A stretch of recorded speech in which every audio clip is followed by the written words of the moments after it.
بسم الله الرحمن الرحيم تبارك الذي بيده الملك وهو على كل شيء قدير الذي خلق الموت والحياة ليبلوكم أيكم أحسن عملا وهو العزيز الغفور الذي خلق 7 سماوات طباقا ما ترى في خلق الرحمن من تفاوت فارجع البصر هل ترى من فطور ثم ارجع البصر كرتين ينقلب إليك البصر خاسئا وهو حسير ولقد زينا السماء الدنيا بمصابيح وجعلناها رجوما للشياطين وأعتدنا لهم عذاب السعير وللذين كفروا بربهم عذاب جهنم وبئس المصير إذا ألقوا فيها سمعوا لها شهيقا وهي تفور تكاد تميز من الغيظ كلما ألقي فيها فوج سألهم خزنتها ألم يأتكم نذير قالوا بلى قد جاءنا نذير فكذبنا وقلنا ما نزل الله من شيء إن أنتم إلا في ضلال كبير وقالوا لو كنا نسمع أو نعقل ما كنا في أصحاب السعير فاعترفوا بذنبهم فسحقا لأصحاب السعير إن الذين يخشون ربهم بالغيب لهم مغفرة وأجر كبير وأسروا قولكم أو اجهروا به إنه عليم بذات الصدور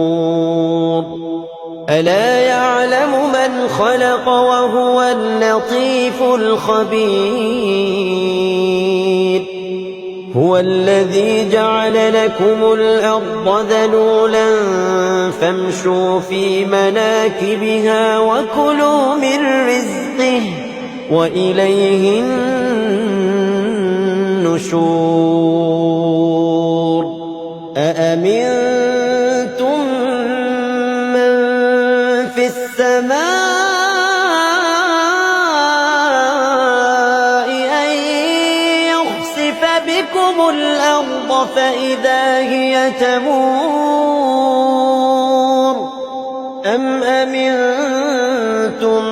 من في السماء أن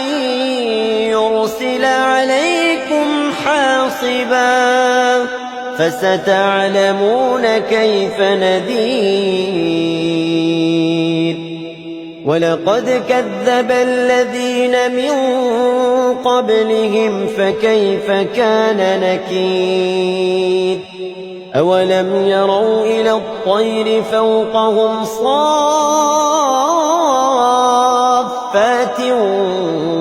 ويقبضن ما يمسكهن إلا الرحمن إنه بكل شيء بصير أمن هذا الذي هو جند لكم ينصركم من دون الرحمن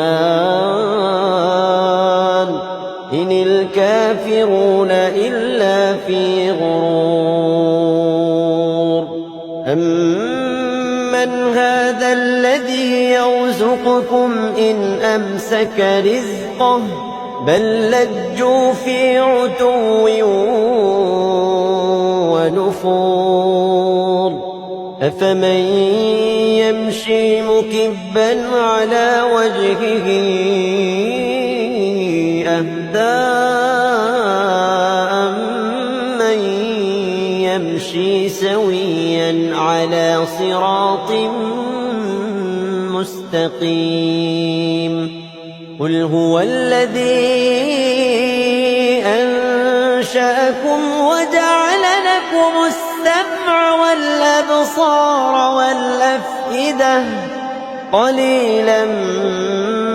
ما تشكرون قل هو الذي ذرأكم في الأرض وإليه تحشرون ويقولون متى هذا الوعد إن كنتم صادقين قل إنما العلم عند الله قل إنما العلم عند الله وإنما أنا نذير مبين فلما رأوه زلفة سيئت وجوه الذين كفروا وقيل هذا الذي كنتم به تدعون قل أرأيتم إن أهلكني الله ومن معي أو رحمنا فمن يجير الكافرين من عذاب أليم قل هو الرحمن آمنا به وعليه توكلنا فستعلمون من هو في ضلال مبين قل أرأيتم إن أصبح ماؤكم غورا فمن يأتيكم بماء